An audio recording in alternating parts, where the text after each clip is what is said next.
My name's Mark Tierney. I'm from Carrickmore here, born and reared. This is where I learned to fish.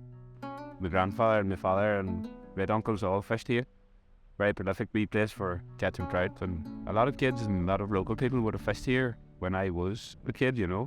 We could buy a fishing rod for 30, 40 quid and get your license, and that's all you need to go fishing.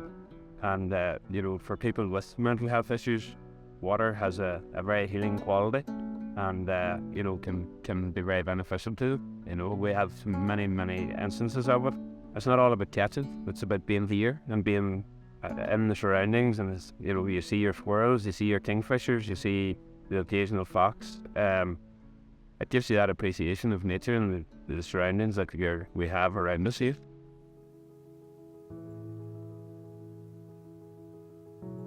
Most of this would be classed now as a sanctuary area. Numbers of salmon have declined a bit, possibly due to quarrying industry and agriculture pollution and domestic pollution, which is a factor in the Ree River.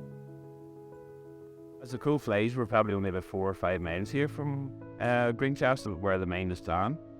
And we started to realise then, I heard things mentioned like the Sahara dust that came here a number of years ago. It actually came a couple of times here in the last 10, 12 years. And I remember getting up to my car covered in orange dust, and then hearing that the mine dust is even finer again and will travel further. And our weather here isn't conducive to that type of an industry. So for me as an angler, I became very worried, and then I brought it to our federation and we discussed it, and we realised, we looked at samples all over the world, and water quality is one of the first things that are negatively impacted from mining industry.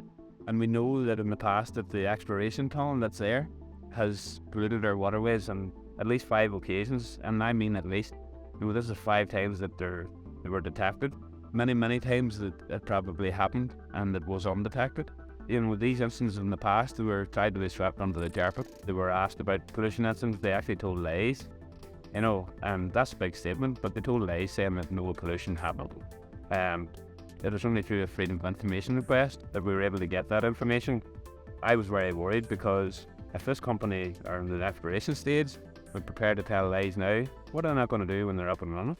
So, as far as I'm concerned, I'd rather prefer to be remembered for being opposed to them, but I can be damn sure that I'm not one of the people that are remembered down the lines as being rolled over and never mopped over us.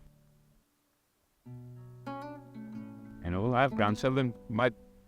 When I take my granddaughters here, she's a bit young yet. She'll be the 5th generation in my family that has fished this location. Hopefully, for next generation, maybe we'll try it at some stage too. What we have here is a duo, and I'd be always on the side of erring on the side of caution. Prevention's better than the cure and all those old cliches, but really it is. We have a waterway system that already has issues with pollution. Why put more pressure and more stress on it, especially to line the pockets of a few greedy individuals, in my opinion. One of the things that people don't seem to realise is that this is the liberal David versus Goliath battle.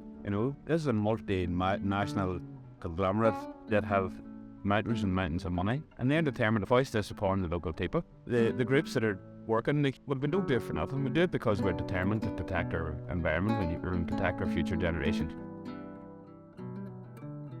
So I'm aware that these days have set up a crowdfunder page, and there's been no cause any more worthy than this one. And we just ask that everyone would make whatever donation they can, share the post of the crowdfunder page, because it's important that we make people aware of what we're doing, and give what you can.